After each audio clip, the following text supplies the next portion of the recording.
안녕하세요. 남원호입니다. 지난 시간 워룸에서는 공유경제에 대해 논의를 해보았습니다. 우리가 알고 있고 가야 할 방향이라고 말하는 공유경제, 과연 옳은 선택일까요? 아니면 또 다른 고난의 길이 될 수도 있을까요? 오늘은 세안대학교 창업 전담 교수님이자 공유경제의 완성, 크립토경제의 미래 저자이신 박항준 교수님 나와주셨습니다. 안녕하세요. 네, 안녕하세요. 이제는 고정 출연이라고 하셔야 될 것 같습니다. 버디 프로젝트 홍영섭 컨설턴트님도 다시 또 나와주셨습니다. 안녕하세요. 네, 안녕하세요. 네, 지난 시간 저희가 공유 경제에 대해서 얘기를 해봤는데요. 너무 요즘 핫 트렌드라고 해서 좋다 이런 쪽으로만 얘기를 했던 것 같아서 과연 이게 진짜 좋기만 한 것일까에 대해서 한번 얘기를 해보려고 저희가 박항준 교수님께 나와달라고 제가 요청을 드렸습니다. 그래서 이렇게 나와주셨는데요. 그러면 이제 오늘의 주제는요, 기존 금융 시스템의 문제 해법 공유 경제. 근데 이게 그 이면에 숨겨진 또 다른 진실에 대해서 얘기해 보려고 합니다. 그래서 첫 번째 질문을 한번 드려보겠습니다. 금융의 탐욕이 불러온 2008년 금융위기가 있었죠. 그래서 이로 인한 사회적 문제나 탐욕적 금융 비용의 부작용이 상당히 많은 걸로 알고 있는데 그 사례와 비용을 한 번씩 좀 말씀해 주시겠습니까? 제가 먼저 할까요? 네, 교수님.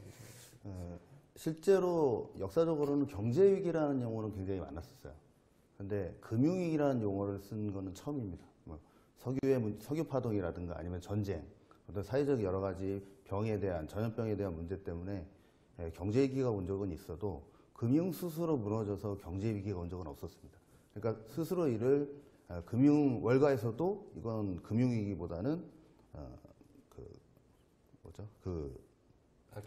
경제위기보다는 금융위기다라고 얘기를 하는 거죠. 실제 금융위기가 2008년 발발했을 때 저희는 잘 몰랐어요. 미국의 중산층이 무너졌고 IMF를 한번 겪었기 때문에 한국에서는 그냥 리만브라더스 사태 하나 해서 회사 하나 없어졌나 보다 했지만 실질적으로 경제학적으로는 어마어마한 일이 발생합니다. 그리고 거기에 대한 손실 비용이 너무 크다 보니까 그걸 덮으려는 시도가 있었어요.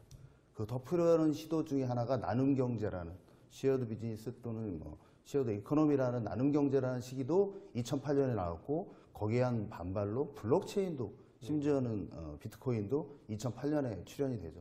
그래서 2008년은 굉장히 중요한 시기였다고 볼 수 있습니다.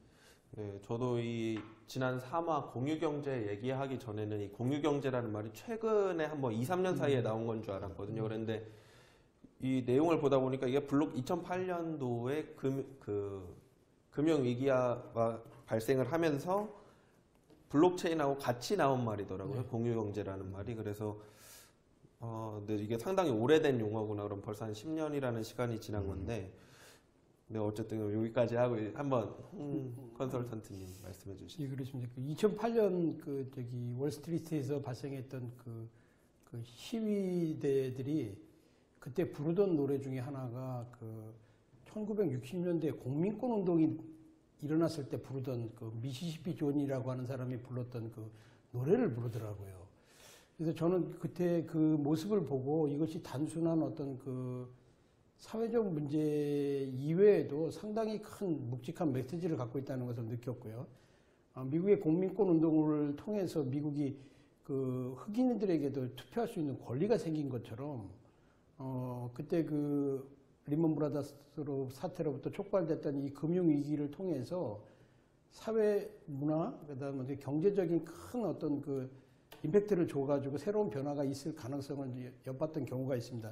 특히 당시 사회적 문제로 제가 기억하는 것은, 미국에 잘 이렇게 아시는 분들은 제 말씀을 이해하실 거라고 생각하는데, 도시가 굉장히 이렇게 자동차가 없으면 생활을 하지를 못합니다. 그래서 중소형 유성도시가 발달되어 있는 그런 상태에서 당시 특히 백인 중하층들 그런 어떤 본드를 그러니까 집을 사기 위해서 다운페이를 해서 샀던 사람들이 많은 사람들이 집을 잃고 그 영향으로 인해서 대개 미국 사람들은 아무리 어려워도 푸드를 받기 위해서 이렇게 줄을 서거나 그러진 않습니다. 근데 실제적으로 그런 분들이 국가에서 보조해주는 그런 음식을 받아 먹기 위해, 그러니까 배급을 받기 위해서 줄을 섰던 만큼으로 사회적인 큰 문제가 있었고, 궁극적으로는 이 탐욕적 금융 비용의 부작용, 우리 박항준 교수님께서 이런 부분들을 많이 그 저자에서 지적한 걸로 알고 있습니다만은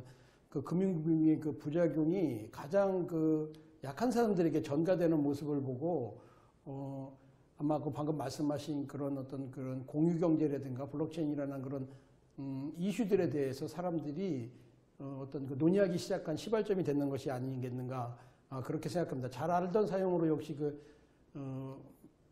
정크본드라고 해야죠. 그 대출을 받을 때 받았던 그 본드를 다시 재활인해서 결국에는 그 원 가격보다도 내려가는 그런 사태가 일어남으로 인해 가지고 많은 그 중하층의 사람들이 백인을 포함해서 그 많은 사람들이 피해를 봤던 그런 사례가 있었던 것으로 알고 있습니다. 네, 네, 말씀 감사합니다. 그렇다면 오늘의 이제 그 주제의 핵심이자 또 문제 출발점이라고 할 수 있는 이 금융이라는 금융이라는 것이 사실 또 나쁘기만 했던 것은 아닙니다. 근데 이게 인간의 탐욕에 의해서 이제 이런 문제점이 드러났던 건데, 그렇다면 본격적으로 금융을 디스하기 전에 한번 이 금융 자본주의 태동 이전에는 저희가 물물 교환이나 품앗이 경제 이런 시스템을 사용했었습니다. 그래서 과거 이런 시대와는 달리 그 금융 경제가 들어옴으로 해서 일어났던 장점에 대해서도 한번 말씀을 부탁드려보고 싶은데요. 네.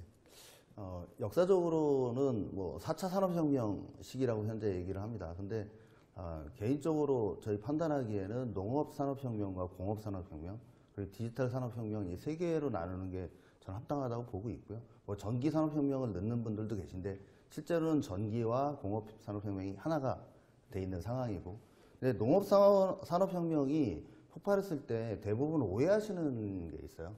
기본적으로 농업의 산업혁명이 일어났다면 농업기술이 발달해서 철기나 홈이나 뭐 다양한 농업기기 발달해서 잉여 생산물이 늘어나서 산업혁명이 일어났다고 생각하시는데 그게 이제 약간은 맞는 얘기지만 실제 전체적으로는 옳다고 볼 수는 없습니다. 왜냐하면 산업혁명이 일어나는 태동은 항상 금융이었어요.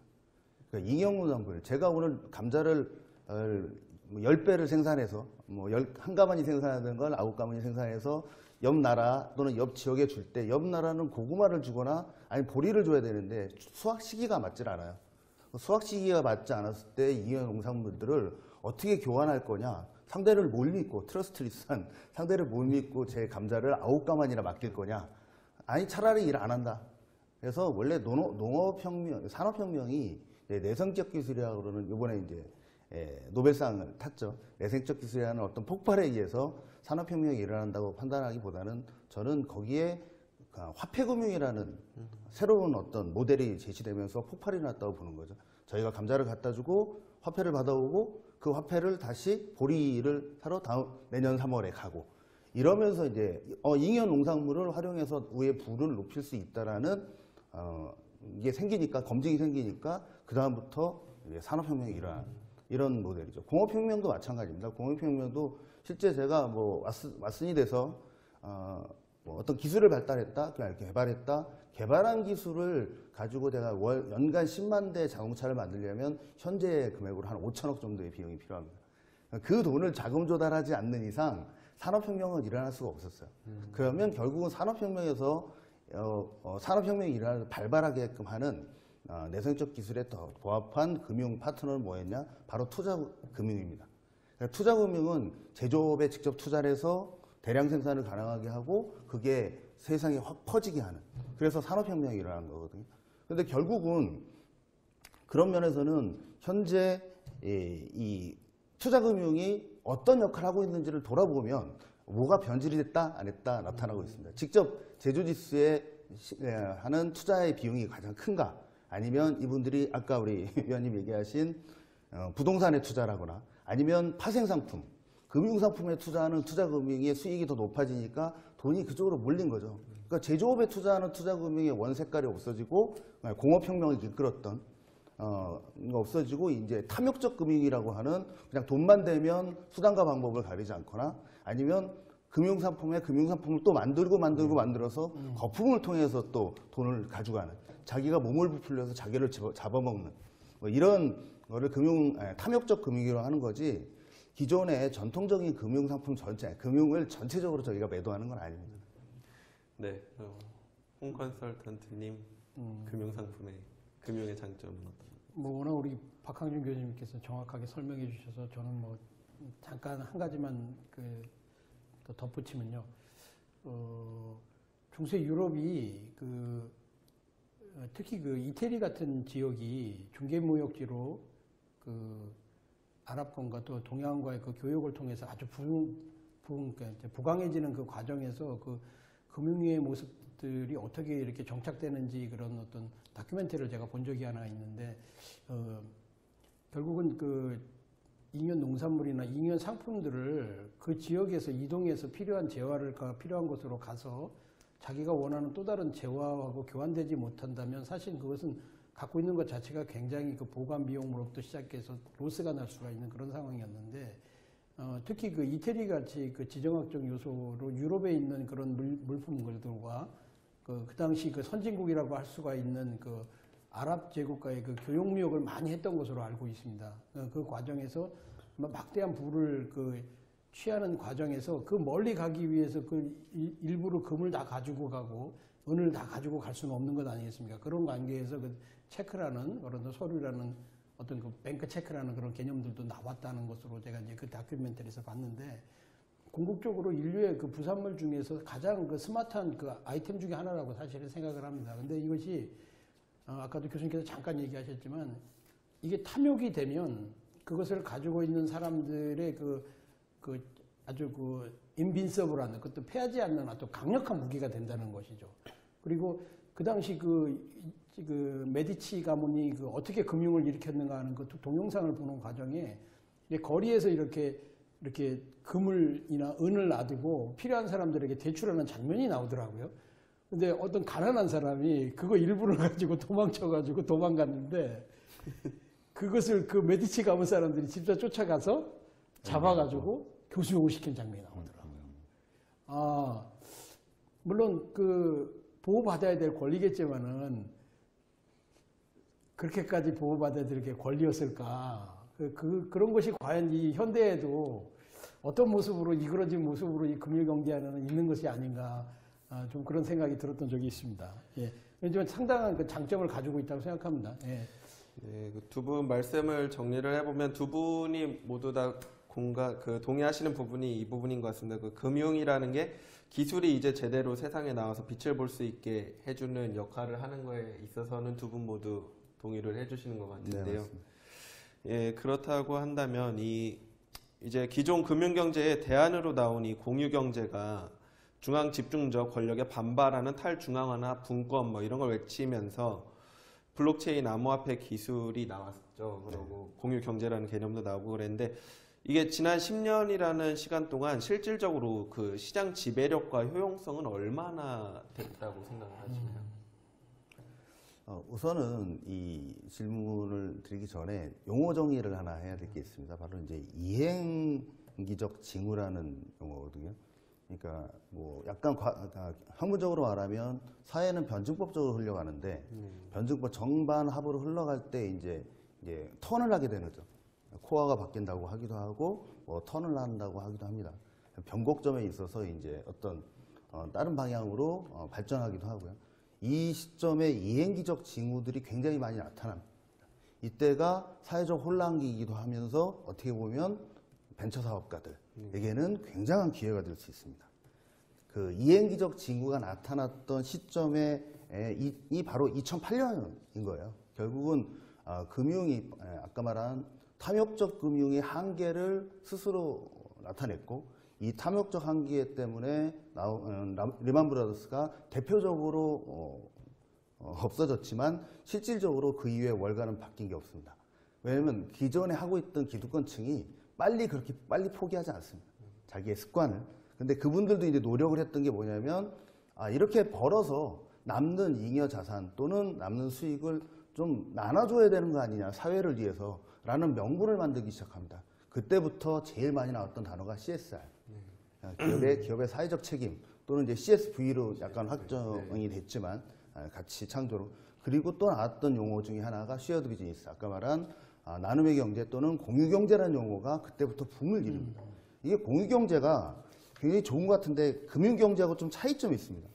금융경제하고 공유경제의 공통점이 하나 있거든요. 바로 소득의 과정에 대해서는 다 돈을 버는 겁니다. 그런데 금융경제는 분배는 자율분배고 공유경제는 나눔 분배를 하자는 것뿐이죠. 근데 어떻게 보면 우리나라 속담에 개처럼 벌어서 정승처럼 쓰라는 말이 있는데 이게 공유경제입니다. 그러다 보니까 공유경제를 CSR을 이렇게 행하는 기업이나 이런 부분의 진정성을 국민들이나 시민들이 믿지 않습니다. 믿지 않다 보니까 S그룹의 모 회장이 가서 김치를 담궜다. 김장김치를 담궜다. 어느 누구도 박수 치지 않고요. S모 그룹에서 그 맹인견을 수백 마리를 굉장히 비싸거든요. 근데 그거를 갖다가 이 시각장애인들한테 줬다 하더라도 세금 떼어서 절세하려고 할 거야. 이 정도. 재단을 만들었다면 자기 딸한테 줄 거야. 이렇게 하는 이유가 뭐냐면 이 소득 과정의 공정성을 바꾸질 못했어요. 그러니까 기존의 소득을 가졌던 사람들이 초과소득 부분을 좀 일정 사회가 도움을 줬으니 나눠주라는 게 이제 공유경제의 기본 컨셉이다 보니까 활용은 하고 있는데 악용을 하고 있는데 이게 진정 우리 사회에서 지금 진행이 되고 있느냐. 오히려 이제 설계부터 잘못해서 머리에 휘발유 붓고 자살하시는 분이 계시고 대기업들이 다 플랫폼 시장에 뛰어들어서 수익을 마음대로 지금 대리회의부터 시작해서 25%에서 점점 올라가 있다고 지금 라이더도 마찬가지죠. 라이더 부분은 또 전문가가 계시지만 수수료가 계속 또 어떤 기업이 한 60, 70%의 과정을 하고 있고 이런 쪽에 이제 문제들이 발생하는 근본적인 이유는 덮으려고 했던 거죠.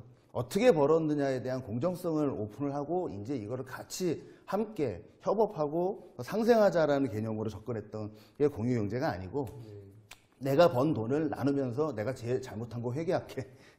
회사는 잘못했으니까 이런 거 좀 봐줘라는 쪽으로 공유경제를 활용하다 보니까 이제 10년간 이 이행기적 징후에 엄청난 부딪힘이 있었던 거예요. 그걸 아예 무시하는 분들은 블록체인을 만들었어요. 그죠? 그거를 인정하시는 분들은 공유경제 매니아가 돼서 자동차부터 자전거부터 에어비앤비 같은 이런 플랫폼을 활용하는 매니아가 됐고, 그래서 이행기적 징후에 있어서는 혼란과 견제, 무시, 이거 완전히 새로운 개념. 특히 비트코인은 굉장히 충격적인 용어거든요. 이게 화폐로 보기에도 뭐하고 금융상품이라도 뭐한데 아까 말한 상부상조나 이걸 할 수 있는 품앗이를 할 수 있는 어떤 거래도 되고 대체 얘의 정체는 뭐야? 이게 주로 이행기적 징후에서 나오는 어떤 징조입니다. 근데 이 징조가 2008년부터 나왔기 때문에 10년간 실질적인 어떤 지배력과 효용성이 있냐고 저한테 물어보셨잖아요. 10년간 여기와 싸운 겁니다. 기존의 기득권 세력이 거부를 하고 자기네들이 나눔의 경제가 하버드에서 나왔다는 얘기들은 이해가 안 가시죠? 한국의 교수님들은 순수성이 있습니다. 왜냐하면 한국 경영학 교수님들이 기업으로부터 돈을 받고 연구하는 건 그렇게 많지 않습니다. 우리나라는 R&D가 전 세계 1위입니다. 거의 그래서 국가에서 하기 때문에 공정성을 갖고 있는데 제가 꼭 교수여서 그런 게 아니고, 근데 이제 해외 같은 경우 특히 미국이나 하버드나 이런 쪽에서는 외국의 대기업들로부터 연구비를 많이 받다 보니 그분들의 명분을 살려주는 게 좀 있지 않았을까라는 제 이제 나름대로 추측입니다. 하버드 모 교수님께서 나눔의 경제를 최초로 이제 2008년부터 네이버 치시면 나옵니다. 제 거짓말이 아니고요. 그래서 이런 쪽에 이제 완충 역할을 하려는 노력도 있었고, 반면에 아예 이제는 금융은 끝났다. 탐욕적인 금융은 끝났다. 이게 국민한테 너무 피해를 많이 주고 우리 미국부터 중산층을 다 무너뜨리고 부동산 거품에 이건 아닌 것 같다. 이제는 새로운 시대에 새로운 금융을 맞추자. 가뜩이나 그때 디지털이라는 기술이 엄청나게 발달할 때다 보니까 이제 산업혁명 시기가 이때부터 태동을 했다고 보시면 되겠습니다. 그래서 3년 전에 다보스 포럼에서 4차 산업혁명을 논의하기 전에 이 10년간 이런 노력에 의한 결과물이라고 저는 판단을 하고 있는 거예요. 그런 기술적인 노력과 금융적인 노력이 이제 10년간 하다 보니까 이제는 4차 산업혁명이 산업혁명으로서 태동할 시기가 오지 않았을까라고 이제 믿고 있는 시기가 지금 현재고요. 아직도 이행기적 징후는 맞습니다. 맞는데 그렇다 하더라도 초기에 비트코인이 나왔을 때 혼란보다는 굉장히 많이 좋아졌고 2000년에 저도 이제 벤처기업을 하고 있었는데 2000년 벤처기업 초기하고 거의 비슷한 시기로 지금 약간 혼란은 있습니다. 암호화폐들이 남발한다든가 이게 왜 해야 되는지 다단계 뭐 이런 부분들은 벤처기업 초기에도 엄청 많았거든요. 저는 이런 말 해도 되는지 모르겠는데 진짜 개나 소나 포탈한다 그래가지고 포탈이 제가 알기로는 한 1000개는 됐던 것 같아요. 2000년에. 근데 결국은 네이버 다음 남았잖아요. 그러니까 그런 식으로 이제 진정한 프로젝트들이 남을 거고 M&A 할 거고 좋은 프로젝트를 합치면서 암호화폐라든가 블록체인도 이제 자리를 잡는 시기가 오지 않았을까 이렇게 생각하고 있습니다. 네, 박 교수님이 그 3번 질문 3번을 드렸는데 4번하고 같이 묶어서 말씀을 거의 해주신 것 같은데요.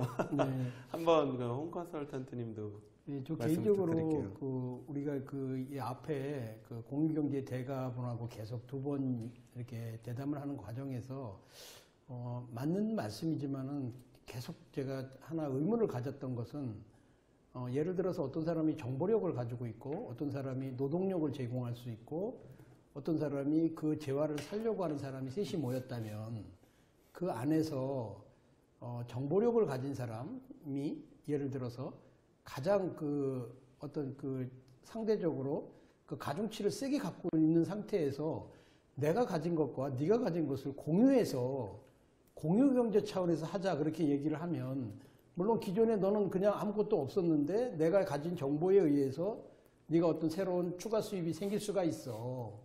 굉장히 설득적인 것 같지만은 지나고 나서 생각을 이렇게 많이 해보게 되면 기울어진 운동장에서 그 자체의 그 공유경제라는 말이 진정한 공유경제는 좀 아니지 않겠느냐. 사실 저 자신이 그 모바일 플렉서빌리티 그러니까 이동 노동자들이라고 합니다. 그 저녁에 일을 하는 약 20만의 대리운전 기사가 있고요. 그 다음에 퀵으로 한 5만 명 정도가 되고 화물을 이렇게 거리에서 이렇게 그 정보를 받아가지고 매칭을 해서 배달하는 그런 화물 노동자들이 또한 상당한 숫자가 있습니다. 근데 그 가족들까지 다 따지면 200만이 제가 초과하는 그런 그 가장 어려운 사람들인데 그 사람들의 대부분이 4대 보험이 없어요. 그리고 아까도 교수님께서 잠깐 얘기하신 것처럼 물론 이유는 됩니다. 충분한 그만한 비용을 받아야 되는 건 알겠지만 다른 업종에 비해서 상대적으로 제공하는 재화, 정보력의 그 서비스의 심도에 비해서는 많은 부분을 가져가는 게 확실한데 이것이 그 공유 경제라는 어떤 이그러진 이그러진 그런 어떤 관점에서 이런 다음이나 그런 회사들이 이 기존에 이렇게 형성돼 있던 디지털화돼 있던 거기에 거의 그냥 이렇게 프리라이더식으로 들어와서 이것을 공유경제라는 이름으로 마치 그 사람들에게 좀 더 더한 편한 서비스를 제공을 하고 택시기사들 찾기 어렵잖아요. 밤에 대리기사들 잘 안 오잖아요. 조금 더 좋은 그 서비스를 하겠다고 해서 물론 강자가 약자를 어느 형태로든지 할 수 있는 건 맞겠지만 이 성스러운 공유경제라는 말을 되도록이면 안 썼으면 좋겠다는 생각이 들고 그런 어떤 철학적 상황에서 공유경제가 탈출하려고 이렇게 벗어나오려고 했던 그런 어떤 절대적인 권력을 가진 사람들로부터 벗어나려고 했던 그 시도 자체가 또 다른 어떤 큰 형님을 또 만들어 놓는 그런 것들을 하면서도 그것이 마치 이것이 어떤 뭐라고 말씀드려야 되나요? 이게 참 바르다고 생각하고 경강부회라는 경우가 너무 많아서 이 공유경제라는 것을 정확하게 한번 우리가 좀 알아보고 실제적으로 어떤 식으로 해야 이런 탈중앙화를 통해서 블록체인 기술이 나왔을 때 이게 진정한 공유경제 모델을 만들 수 있는가? 그게 굉장히 저한테는 큰 항시 의미입니다. 네, 구조적으로 제가 그 말씀을 약간 보완드리면 이 한국 분들이 제가 농담으로 가끔 얘기하는 게 단어가 너무 많아요.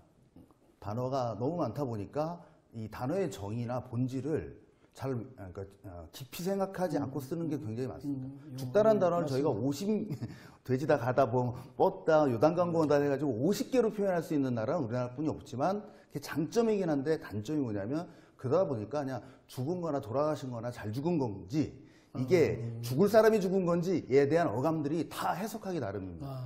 그래서 이 공유경제라는 용어가 다 각자 쓰이는 이유는 여기에 대한 본질을 고민해보지 않았어요.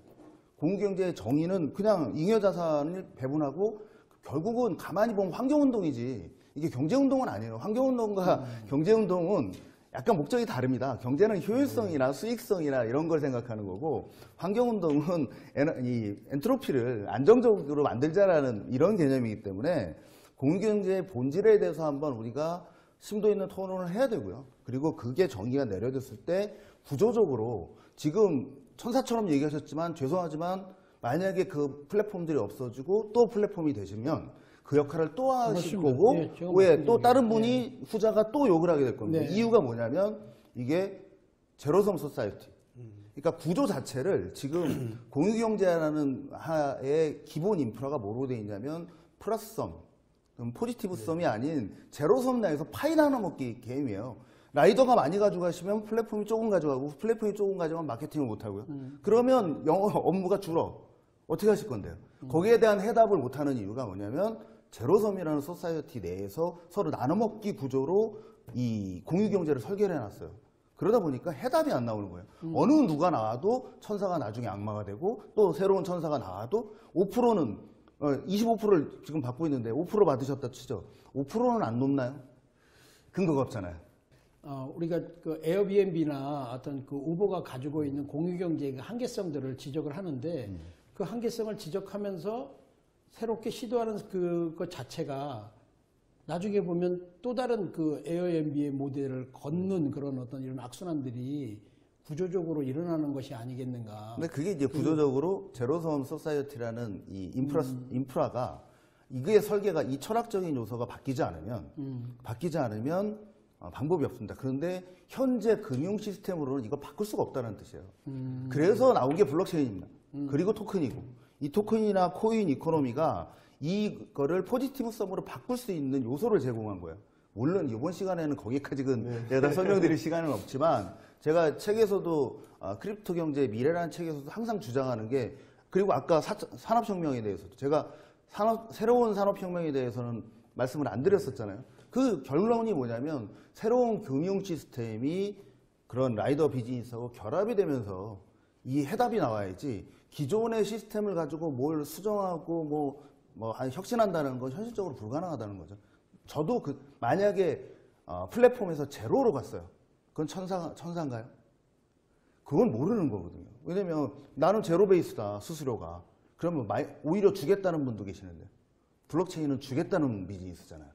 하게 되면 오히려 그냥 그러면 수수료 필요 없기 한번 일해주면 일한 값으로 돈을 주겠다는 개념이니까 이런 부분에 대한 시간적인 어떤 여유를 가지고 아까 말한 본질을 한번 얘기를 하시면 쉽게 해결될 수도 있는 문제예요. 그런데 그걸 안 하고 자꾸만 그냥 공유경제 좋은 거 그리고 25% 높아 난 20% 받을 거야. 그랬더니 5%가 나타나고 이제 제로가 나타나고 이게 뭐지? 이런 혼란 상황이 그런데요? 옆에 계십니다.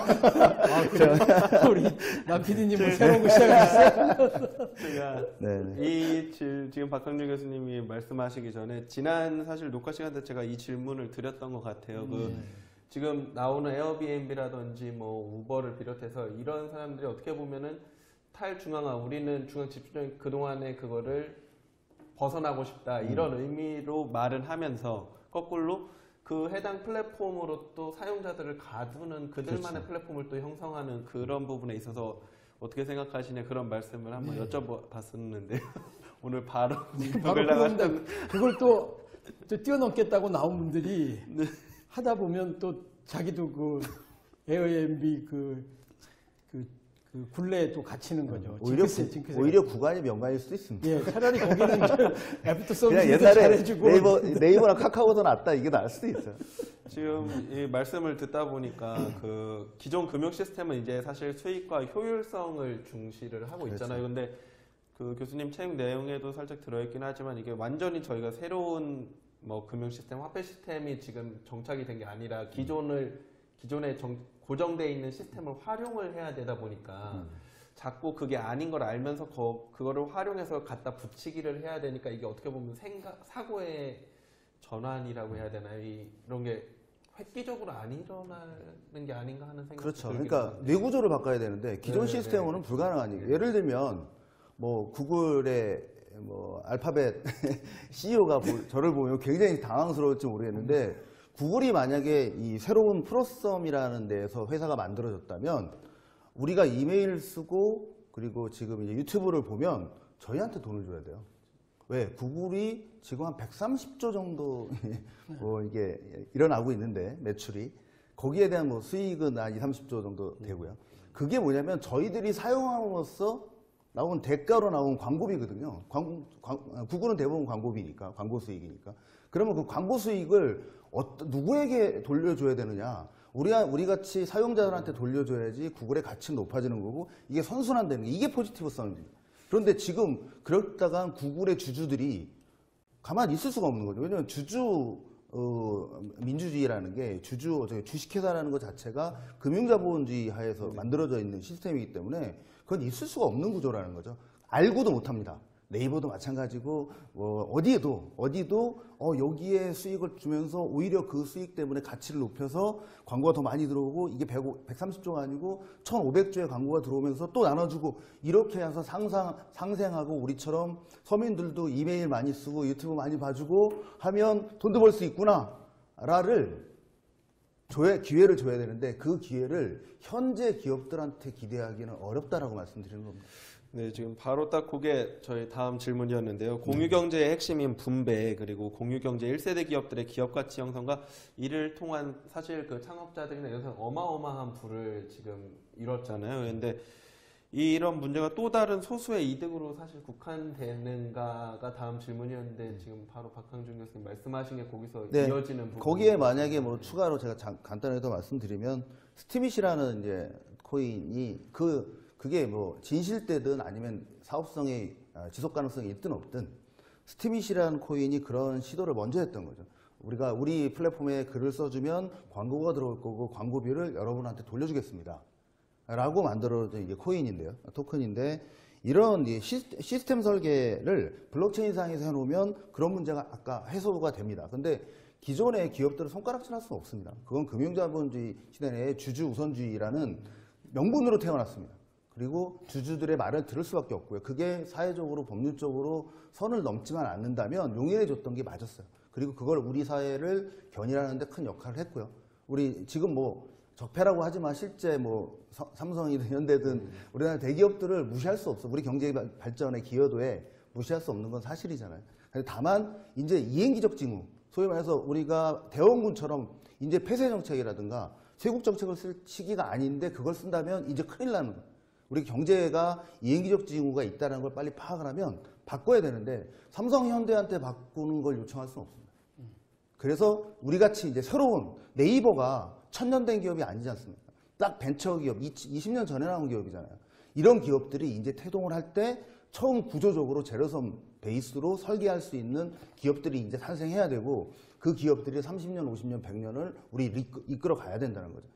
제가 오늘 여기 나온 것도 얼굴을 알리고 뭐 이런 거보다는 기존의 기업들 욕하자는 게 아니고 새로운 기업들, 저는 이제 창업 스타트업을 엑셀러레이팅 하고 있기 때문에 이런 기업들이 이제 기존의 어떤 방식, 제로섬 방식이 아닌 포지티브성 방식의 어떤 철학적인 요소를 기반으로 하는 기업 설계, 또 철학 설계, 이게 비즈니스 모델 설계가 되면 앞으로 우리 미래는 좀 밝아질 거다. 거기에 대한 거를 쓰고 싶어서 크립토 경제의 미래라는 용어, 제목도 원래는 자극이었어요. 공유경제의 종말이었습니다. 그랬더니 우리 출판사 편집장님이 이런 거 쓰시면 안 돼요.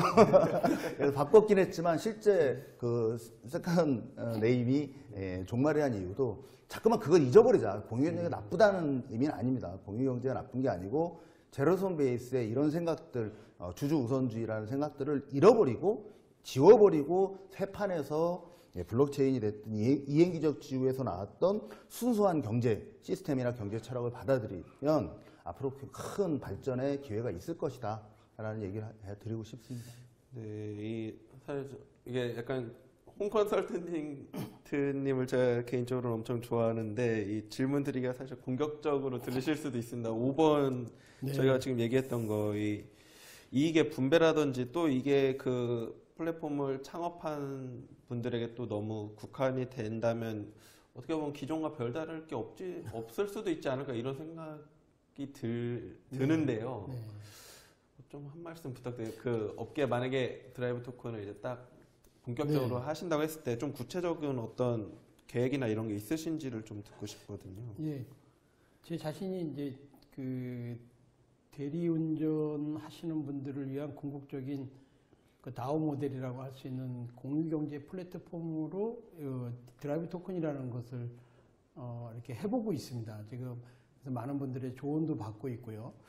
그런데 이 블록체인 기술이 아까도 교수님이 잠깐 중요한 원칙을 하나 얘기하셨는데 새 술은 새 푸대에 담는다는 말이 있는데 옛날 푸대에 담으면 그 포도주의 그 발효 현상이 일어나서 푸대가 터진다고 그러거든요. 그것처럼 이 블록체인 기술이 기존에 지금 있는 이런 어떤 경제 구조 안에서 어떤 적용이 되기 상당히 어렵습니다. 예, 근본적으로. 저도 그런 확신을 점점 가지고 있고 정말 그렇다고 이 21세기에 그런 새로운 신천지가 있겠느냐 하는 그런 생각도 들고 교수님께서 말씀하시는 그 기존에 있는 기업들이 가지고 있는 그 한계와 그 안에서 어느 쪽에서도 이 가중치를 더 가지고 해야 되는가 그런 부분에서 사실 저는 그 네이버나 다음이라는 그 회사들에게 기대가 많습니다. 그 회사들이 어떻게 하는가에 따라서 이 정보통신혁명의 그 4차 혁명이 아주 중요한 그런 그 방향들이 결정될 수 있는 시기에 와 있는 거라고 보거든요.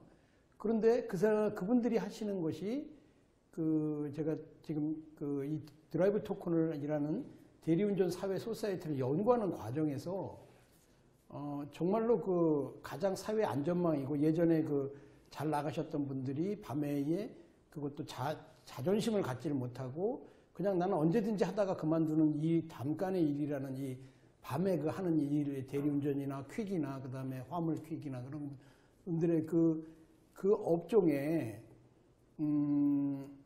어떤 이런 강력한 정보력을 가지고 있는 디지털 기업들이 들어와서 2년 전에도 그런 일이 있었습니다.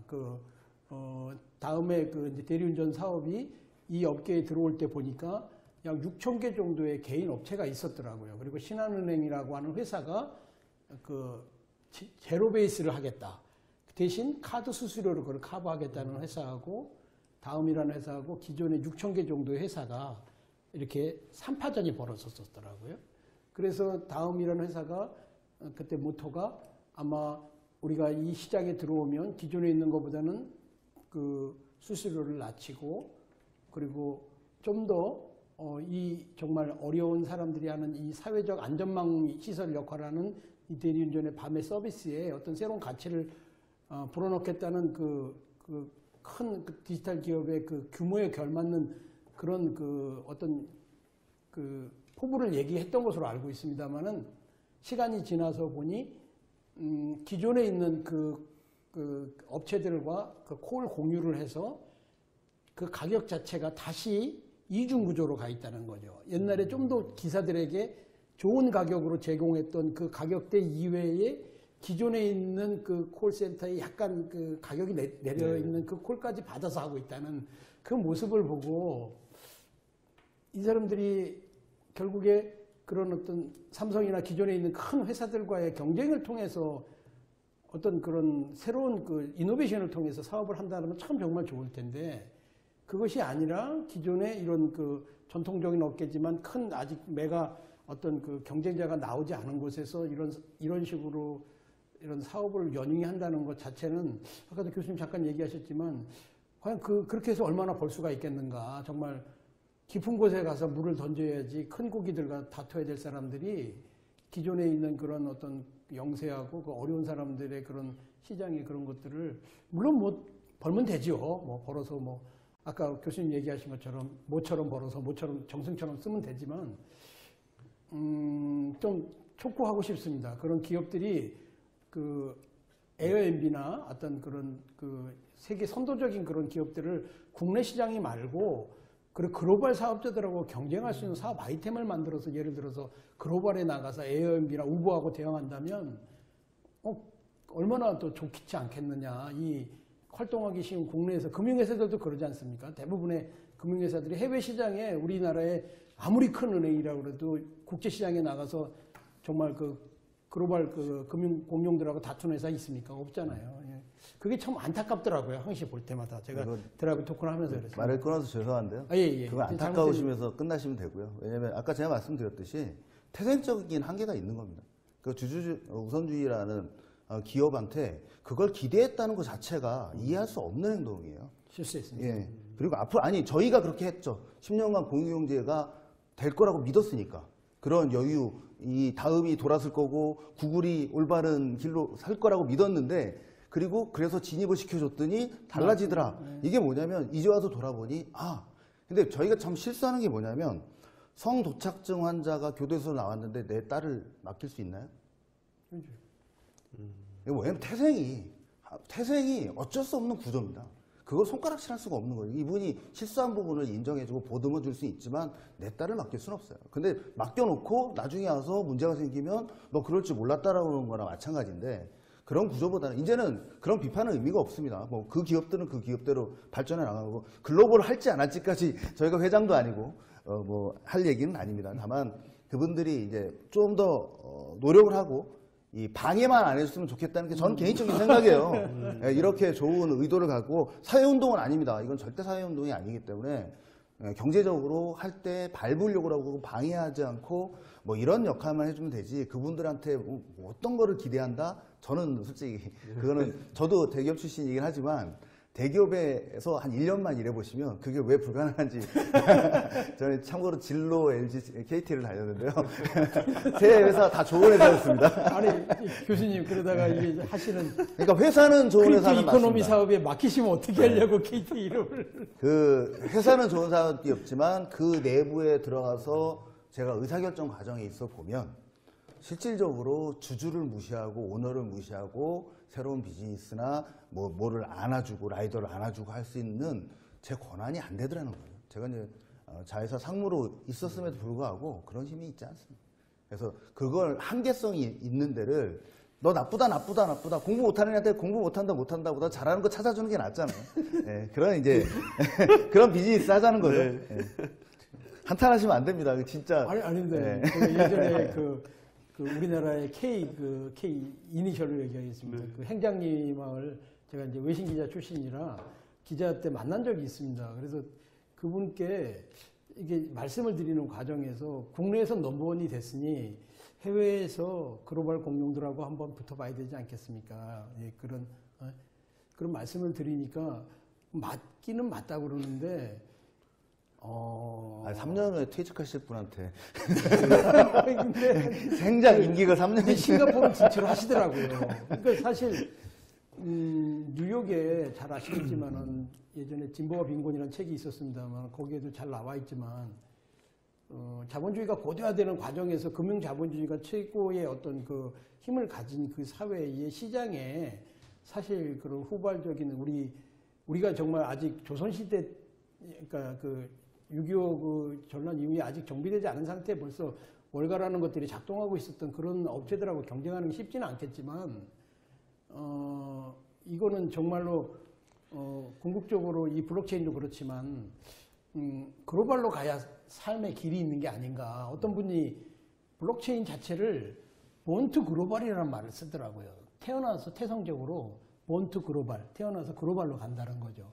거기에 아마 이게 어떤 우리 간의 어떤 이런 교수님 쓰시는 제로섬 게임을 탈출할 수 있는 기회가 되지 않겠는가. 물론 뭐 인류 공동회적으로 봤을 때 그것도 또 제로섬 아니냐 그러면 할 말이 없지만요. 네. 그러면은 한번 다음 질문으로도 한번 넘어가 보겠습니다. 시간 관계상 공유 경제의 구조적 한계하고 이제 블록체인 기술을 활용하는 토큰 이코노미 있잖아요. 네. 이것이 과연 이제 이 맹신론자라고 할까요? 그 블록체인이라든지 이런 거를 매우 지지하시는 분들은 이게 기존 금융 시스템을 대체할 수 있다라고 말씀을 하시는 분들이 계세요. 근데 네. 이거에 대해서 한번 박 교수님 의견을 아니 먼저 한번 물어보시죠. 제가 검증을 받겠습니다. 저희가 하고 있는 드라이브 토큰이 바로 이거거든요. 네. 토큰 이코노미인데 제 책 얼마나 잘 읽으셨는지 한번 보겠습니다. 제가 생각하는 건 이렇습니다. 일단은 기존에 있는 회사들이 20% 정도를 20%, 30% 정도를 수수료로 가져가는데 저는 궁극적으로 수수료가 없는 그런 그 대리운전 서비스를 지향을 합니다. 그래서 그 부분을 바로 토큰으로 대체하는 게 간단한 저의 생각이고요. 예를 들어서 대리기사를 부르시는 고객이 일정한 저희가 그 발행량의 일정 부분을 처음에 무료로 부를 수 있게 해드립니다. 그리고 그 코인을 가지고 예를 들어서 고객들이 돈, 카드, 토큰으로 드라이브 토큰으로 결제를 한동안은 같이 하지 않겠습니까? 초기 시기에. 네.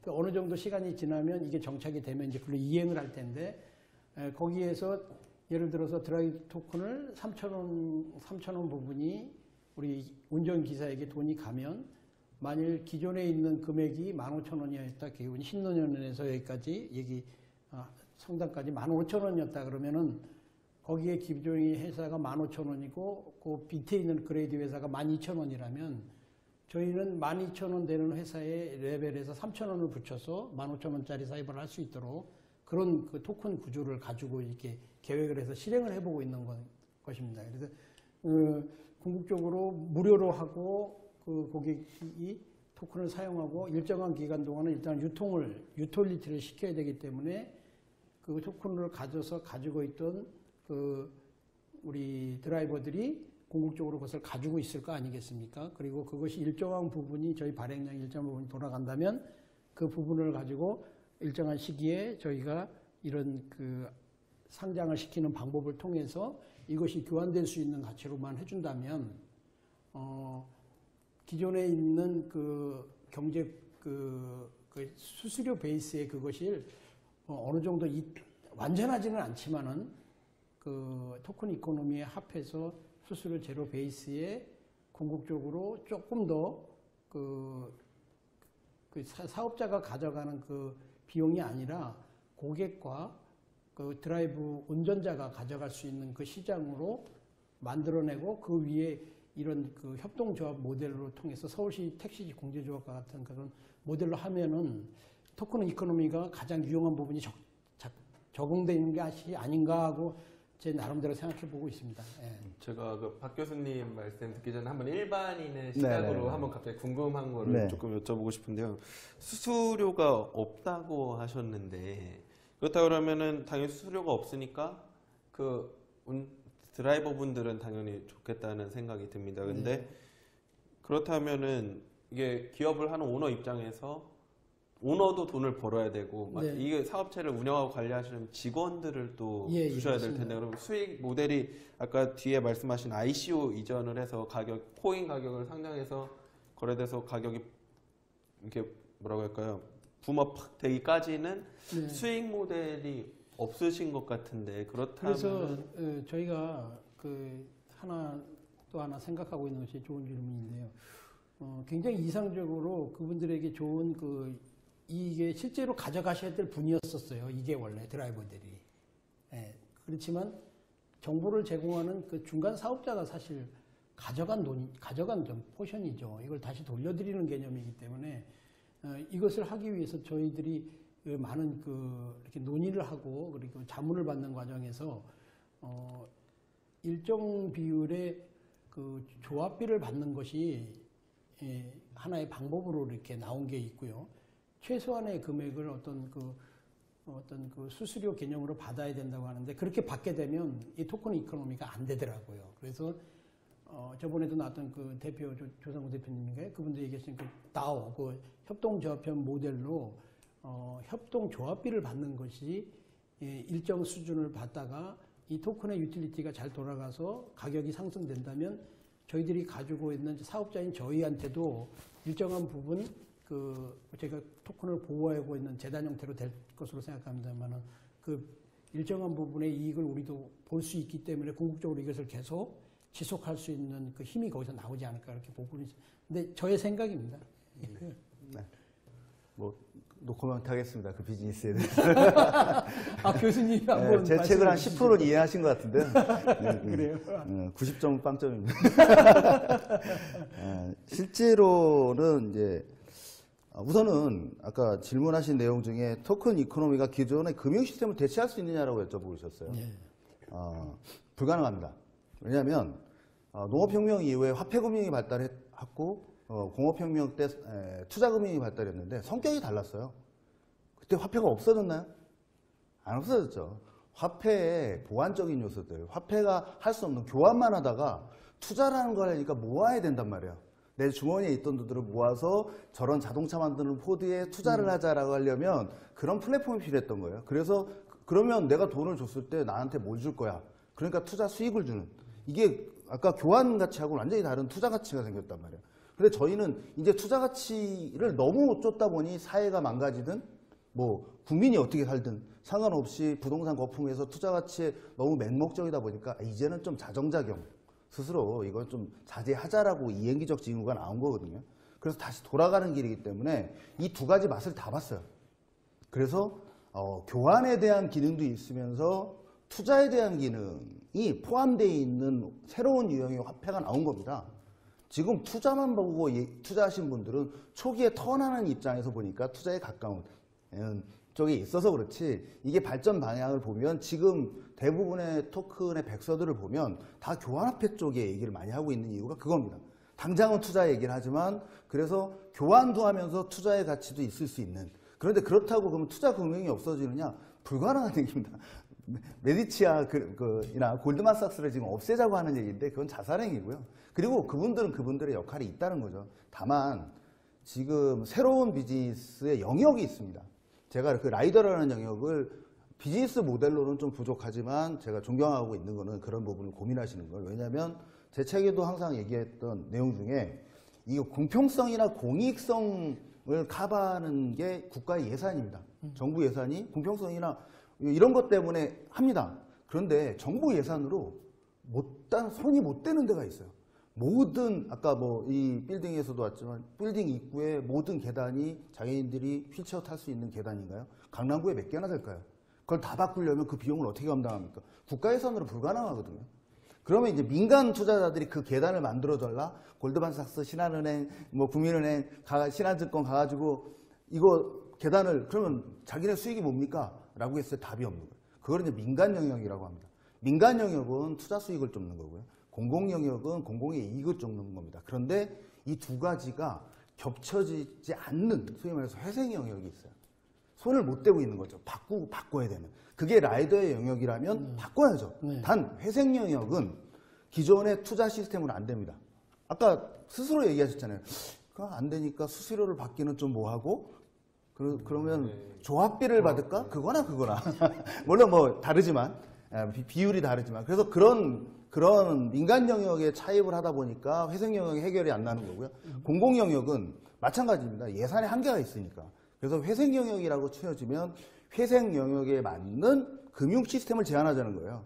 그게 토큰 이코노미입니다. 그래서 제가 이 과정에서 어떤 정부에 일하셨던 분이하고 얘기를 하는 과정에서 이 정부가 지금 얘기하고 있는 소득 우선 정책이라는 것이 이런 에어드랍 형태의 어떤 돈을 밑으로 내려주는 것도 좋은 방법이지만 이런 서민의 어떤 실생활에 관련된 이런 커미션을 낮춰주는 것도 하나의 방법이기 때문에 저에게 권하시더라고요. 만약 이것이 조합이 되고 형태가 된다면 어떤 형태로든지 이런 모델 자체를 시행한 적이 없었기 때문에 아까 말씀하신 것처럼 이게 굉장히 상대적으로 공공 섹터라고 보기는 어렵지만 이걸 다 그냥 이렇게 정글의 법칙에 의해서 작용되는 그런 어떤